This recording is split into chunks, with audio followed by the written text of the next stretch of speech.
Another Major League Baseball season has come and gone, and although the 2023 World Series between the Texas Rangers and Arizona Diamondbacks may not have been an instant classic, it was a highly entertaining series.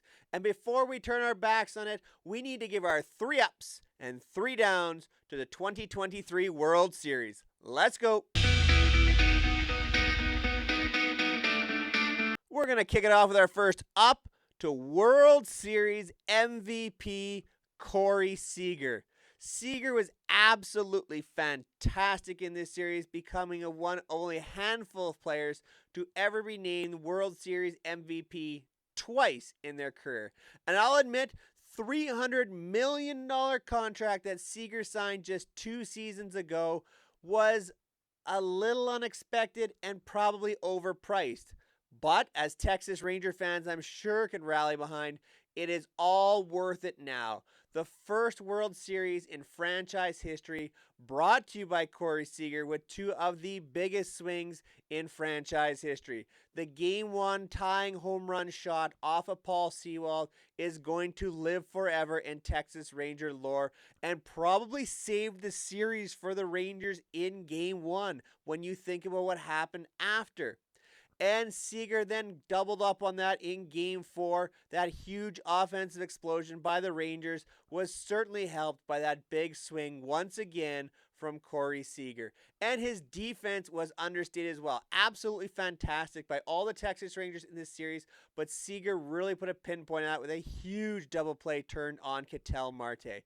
Seager had one of the best series you could imagine, and he was paid to do so. Everything out from now is gravy on terms of this contract for Seager. His contract and all that money, this World Series makes it all worthwhile.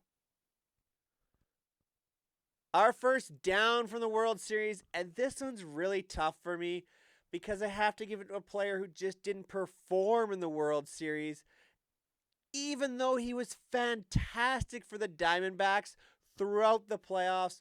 But when it came down to it, Paul Sewald just could not deliver the big outs for the Diamondbacks, and it really swung this series. We've already talked about that home run from Corey Seager to tie the game in Game 1 off of Paul Sewald. Just completely and totally flipped the entire series. Yes, it just tied the game. Yes, the Diamondbacks still had a chance to win, but it just completely changed all the momentum to the rest of the World Series from then on out. And then in Game 5, with the season on the line, down a run, Paul Sewald had to come in and shut the door, and he just couldn't get it done. And yes, the error by Alec Thomas didn't help, and there are other things that contributed along the way. And it's not saying Paul Sewald is the reason the Diamondbacks lost, because he's a huge reason that they made it as far as they did. But unfortunately, the wrong place at the wrong time for Paul Sewald. And an AL West team comes back to bite him after all this time. A terrific season, a terrific playoff by Paul Sewald. Unfortunately, has to get it down for his World Series performance. Second up, also very easy, Bruce Bochy. When he was first interviewed after taking the Texas job, he said there's a lot of work to be done. Well, Bruce Bochy sure got a lot of work done in a hurry. Money helps, the rebuilt pitching staff, the Simeon Seager infield, all of that really helped with the winning the World Series. But Bruce Bochy is the best manager of the 21st century. I don't think there's even any question about that anymore. 4 World Series titles. What a job Bochy did with the bullpen. And remember, the Texas bullpen was atrocious at the end of the regular season and even had spots to the playoffs where they were very, very questionable. There were questions to be had about using Jose Leclerc in Game 4. Didn't matter. Josh Sborz finished out Game 5. Aroldis Chapman was used appropriately, never being extended to any length out of the bullpen. The use of John Gray, Andrew Heaney, Dane Dunning out of the bullpen when necessary, making use of those starters and their experience was definitely a big key in the Rangers' run this playoffs. So Bruce Bochy gets all kind of credit because the best thing a manager knows how to do is when to take your starter out and when to get the best out of your bullpen. And Bochy certainly is the expert on that. Jordan Montgomery, Nathan Eovaldi provide all the starting pitching needed, and Bruce Bochy used the bullpen weapons effectively to help Texas to that first ever World Series championship. The second down for me is going to be very interesting.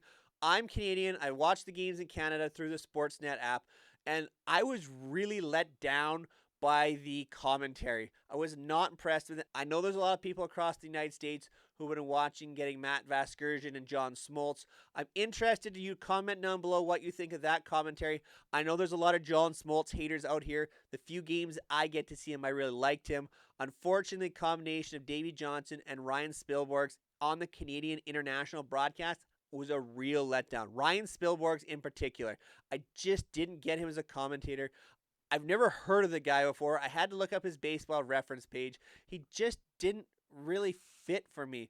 I'm not sure how to approach this with Major League Baseball. I understand there's such a regional broadcasting feel right now with Major League Baseball, so I don't know where you go with it. I was disappointed. One of the things that really got me is Spielberg's talking about how a splitter is nearly unhittable and unfair. But then Corbin Carroll ripped Nathan Eovaldi in that same inning, and he didn't say anything about it. It just didn't make any sense. There was no real flow to it. I didn't love the broadcast. So for me, broadcast for the World Series internationally, gonna get it down. Our final up is going to be for the season of the Arizona Diamondbacks. What a year they had, and I really appreciate the way they play baseball, and I think this is where Major League Baseball is trending, and if this is the way it's trending, it's going to be a terrific brand of baseball. A ton of speed, a ton of chaos on the bases, hitting and running, taking the extra base. I really loved what I see, and young stars emerging. Corbin Carroll is definitely a stud. Gabriel Moreno is turning into a star. Geraldo Perdomo had a fantastic playoff. Brandon Pfaadt as well. Alec Thomas had a terrible error but had some big moments. I really love to see what the Diamondbacks can do in the future. A lot of youth, a lot of athleticism. I love that about the game of baseball. Some terrific defense. Unfortunately, guys like Walker and Thomas let them down at the end. But what a tremendous season they had. Terrific bullpen. The real guts guy and Kevin Ginkel really performing in the playoffs out of that bullpen. It was a lot of fun to watch, so you have to give a big up to the Arizona Diamondbacks season. My final down is something that Major League Baseball definitely needs to fix. Who picked the umpires for the World Series? Now, let me stress this. I don't think they made the difference between Texas and Arizona winning this series. But when you can look at the umpires and only one of the top 20 umpires across baseball in ranking was used in the World Series, that's a mistake. I don't want to hear union. I don't want to hear any of that.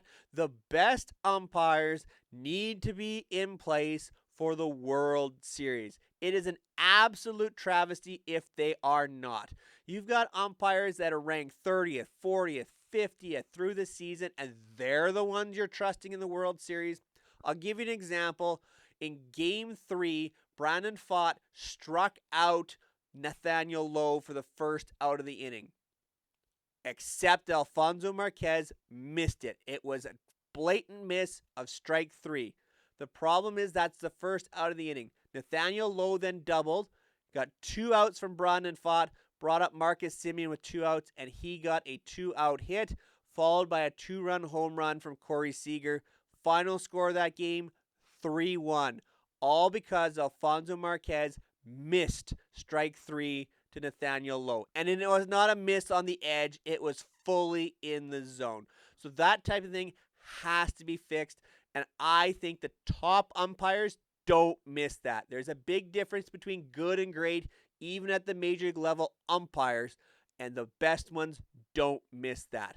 And it changed Game 3 for the worse for the Diamondbacks, for the better for the Texas Rangers. Now, I think Texas got knocked on some calls early in Game 1 and some in Game 5 as well. So I think it balances out in the end, but the best umpires need to be in place. Major League Baseball needs to fix that. It is a down for me for the umpiring crew, not the job they did, but the reason they're selected by Major League Baseball.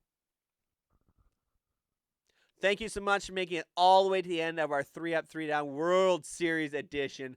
We're going to have all kinds of content through the Major League Baseball offseason. So, yes, you still need to be subscribed, checking out all kinds of things that are coming. I have 7, 8, 9 videos already lined up for here on 3 Up, 3 Down. So, make sure you stay tuned to the channel all offseason long.